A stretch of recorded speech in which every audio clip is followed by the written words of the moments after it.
গত পর্বে ব্যান্ডেল স্টেশনে নেমে দেখিয়েছিলাম ওলাইচণ্ডী মাতার মন্দির, গৌরী সেনের বাড়ি, হুগলি ইমামবাড়া এবং ব্যান্ডেল চার্চ।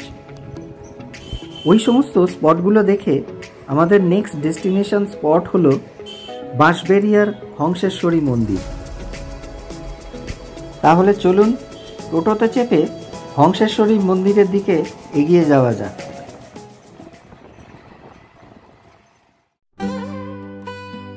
মন্দির চত্বরে এসে প্রথমেই যেটা চোখে পড়ল, লম্বা সারি দেওয়া এই ডালার সব দোকানগুলি।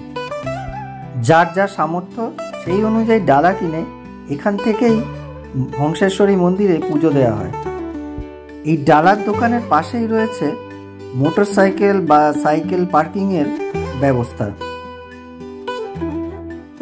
জমিদার রামেশ্বর রাওয়ের ওপর খুশি হয়ে সম্রাট আওরঙ্গজেব বাঁশবেড়িয়াতে 400 বিঘা জমি উপহার হিসেবে দেন। তার সঙ্গে তাকে রাজা খেতাবও দেন। তার নাতি রাজা নৃসিংহদেব 1799 সালে এই মন্দিরটি নির্মাণ করা শুরু করেন, কিন্তু 1802 সালে তিনি হঠাৎ করে মারা যেতে তার পত্নী রানী শঙ্করী এই মন্দিরটি 1814 সালে শেষ করেন। দূরের ওই লালবাড়িটিতেই সকালবেলা ভোগ প্রসাদের কুপন পাওয়া যায় বেলা 10টা অবধি, আর বেলা 12:30টার পর ভোগ প্রসাদ দেওয়া হয়। মন্দিরটি ইট আর পাথরের তৈরি, প্রায় 70 ফুট উঁচু। তার সঙ্গে 13টি চূড়া, প্রতিটি চূড়ার মাথা পদ্মের মতো। মন্দির খোলা থাকে প্রতিদিন সকাল 6টা থেকে বেলা 12:30টা অবধি, আর বিকেল 4টে থেকে সন্ধ্যে 6:30 অবধি।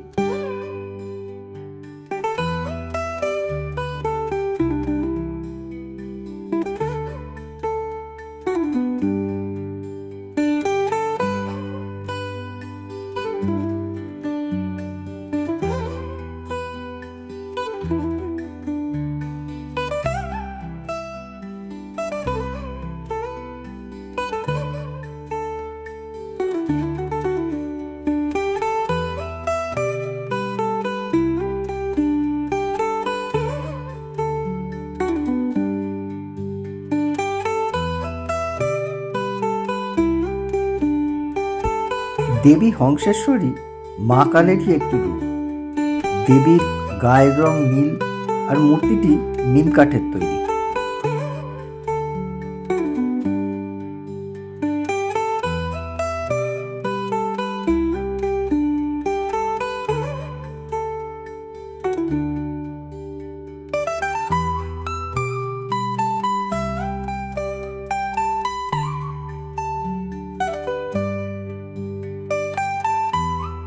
হংসেশ্বরী মন্দিরের পাশেই রয়েছে অনন্ত বাসুদেবের মন্দির।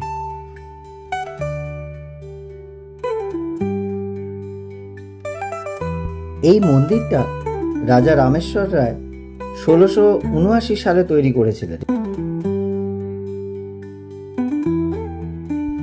মন্দিরটা একরত্ন শ্রেণীর, আর এর শিখর রত্নটি 8 কোনা। এই মন্দিরের গায়ের অপূর্ব টেরাকোটার কাজ দেখে বিশ্বকবি রবীন্দ্রনাথ ঠাকুর এতটাই মুগ্ধ হন যে তিনি নির্দেশ দেন শিল্পী নন্দলাল বসুকে এখানে থেকে মন্দিরের গায়ের সমস্ত নকশা এঁকে নিতে।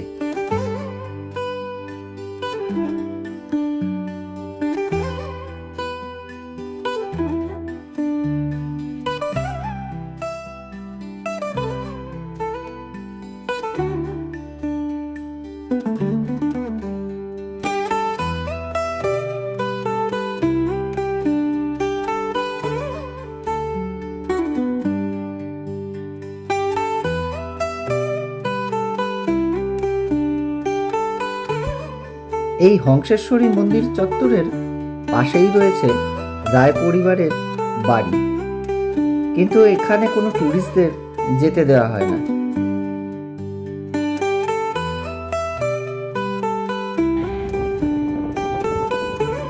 হংসেশ্বরী মন্দির দেখার পরে আমাদের টোটো ছুটল আদি সপ্তগ্রাম স্টেশনের পাশ দিয়ে।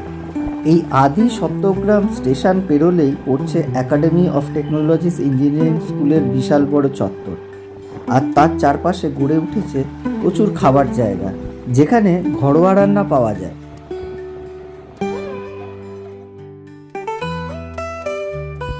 লাঞ্চ সেরে এসে পৌঁছলাম শরৎচন্দ্র স্মৃতি মন্দিরে।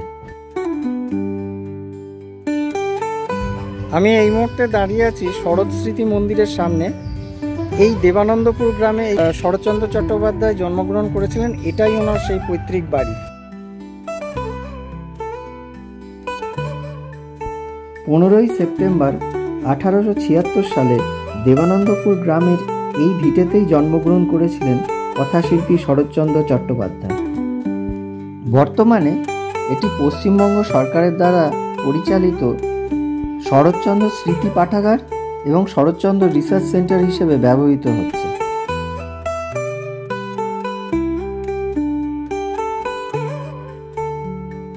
প্রথমেই যে ঘরটাতে ঢুকলাম সেখানে রয়েছে ফ্রেমে বাঁধানো শরৎচন্দ্রের ছবি, মানপত্র, চিঠিপত্র ইত্যাদি।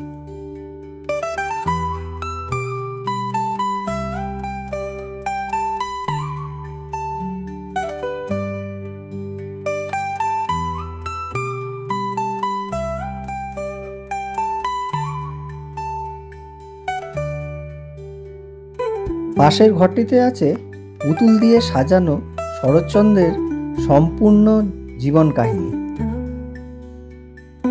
ঠিক এরমভাবেই রামায়ণ এবং মহাভারতের কাহিনী সম্পূর্ণ পুতুল দিয়ে তৈরি আমরা দেখতে পাই কলকাতার নেহেরু চিলড্রেন্স মিউজিয়ামে।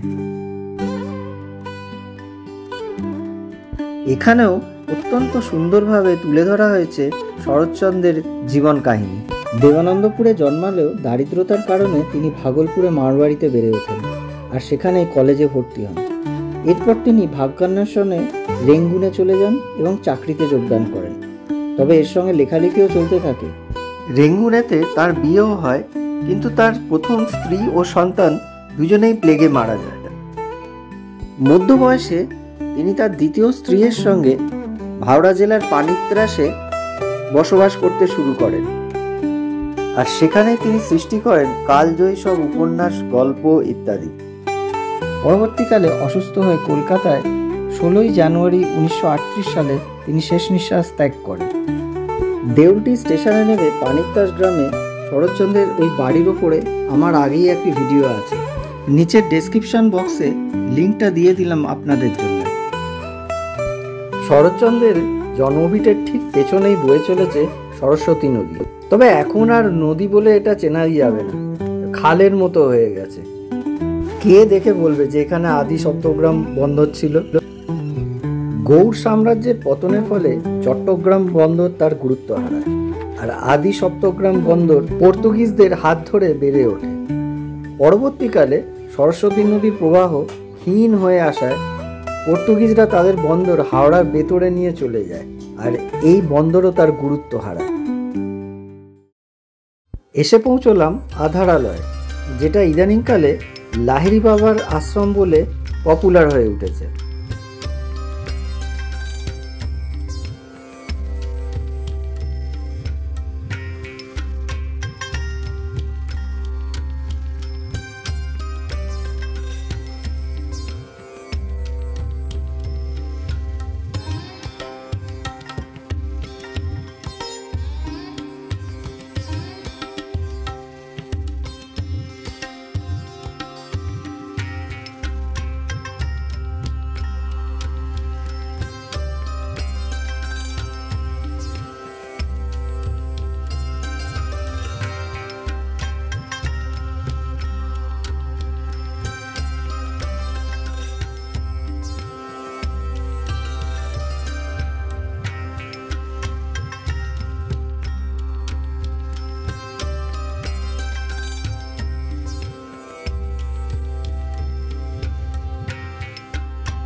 দুর্দান্ত ফুলের বাগানের মধ্যিখানের রাস্তা দিয়ে এগিয়ে চললাম মূল মন্দিরের প্রবেশদ্বারের দিকে।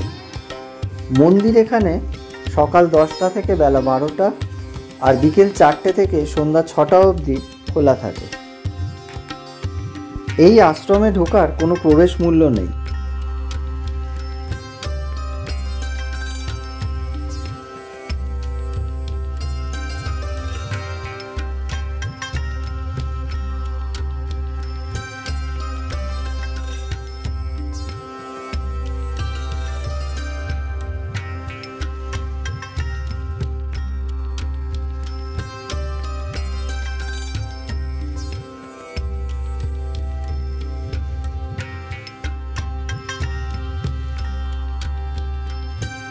মন্দিরে ঢোকার আগে জুতো এখানেই খুলে রাখতে হবে।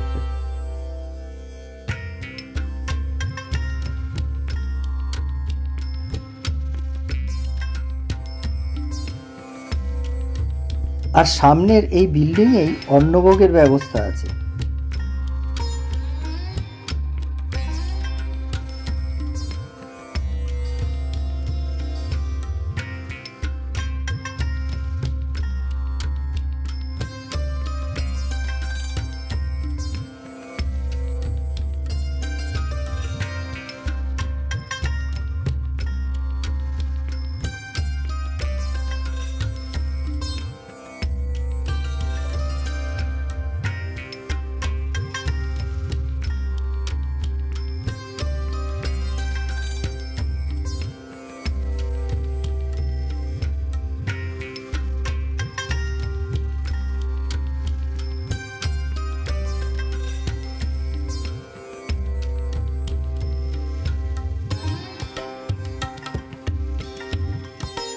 এসে পৌঁছলাম যোগীরাজ শ্যামাচরণ লাহিড়ী মূল মন্দিরের চত্বরে।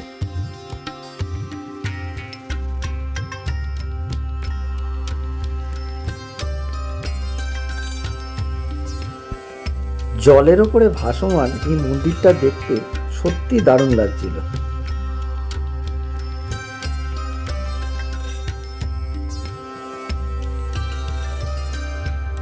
মূল মন্দিরের ভেতরে স্বয়ংভূ শিবকে পুজো করা হয় আর তার সঙ্গে আছে যোগীরাজের মূর্তি।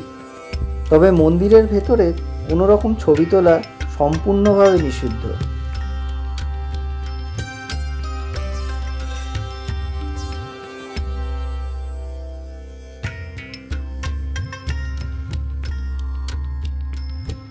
হ্যাঁ, আমি এই মুহূর্তে দাঁড়িয়ে আছি আনন্দধারা আশ্রমের সামনে, যেটা সবাই লাহিড়ী বাবার আশ্রম বলে জানে। আসলে লাহিড়ী বাবার আশ্রম হচ্ছে শ্যামাচরণ লাহিড়ী মশাইয়ের নাম। এই শ্যামাচরণ লাহিড়ী মশাই একবার কর্মসূত্রে রানীক্ষেতে গিয়েছিলেন। সেখানে বাবাজি মহারাজের সঙ্গে তার হঠাৎ করে দেখা হয়ে যায়। এই বাবাজি মহারাজ তাকে ক্রিয়াযোগের কৌশল শিখিয়ে শিষ্য হিসেবে গ্রহণ করেন। তাকে নির্দেশও দেন এই ক্রিয়াযোগের কথা জনসাধারণের মধ্যে প্রচার করতে। শ্যামাচরণ লাহিড়ী মশাই সারা জীবন সেই কাজই করে গেছেন এবং তার প্রভাব এতটাই ছিল যে 60-এর দশকে বিখ্যাত আন্তর্জাতিক রক ব্যান্ড বিটলসও তাদের একটা অ্যালবামে লাহিড়ী মশাইয়ের ছবি ব্যবহার করেছিলেন।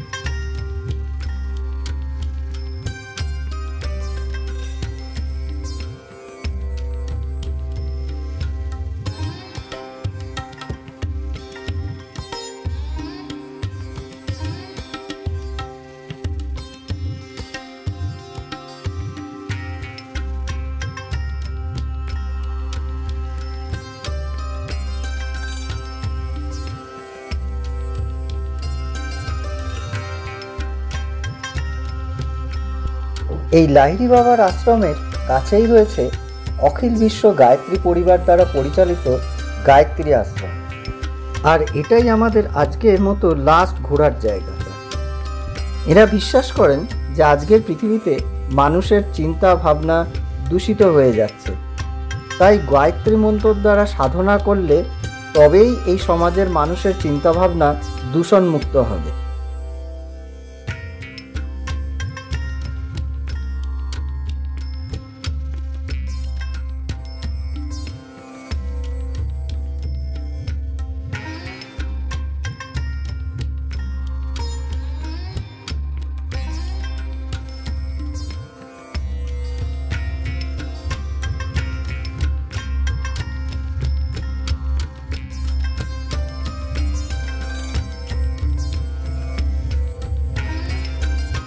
মন্দির চত্বর দিয়ে খানিকটা এগিয়ে যাওয়ার পরে পড়ল বিশাল বড় একটা গোশালা, আর এই গোশালার পাশ দিয়ে হেঁটে গেলেই পড়ছে সপ্তঋষির আশ্রম।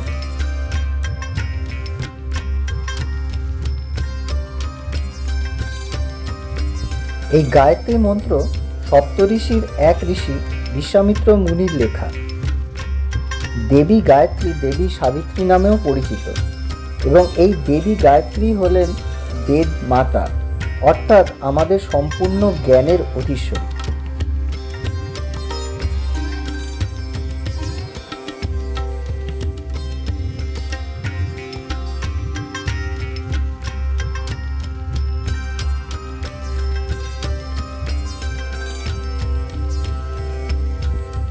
আজকের মতো ব্যান্ডেল ঘোরা আমাদের এখানেই শেষ হলো। কেমন লাগলো ভিডিওটা অবশ্যই কমেন্টস করে জানাবে।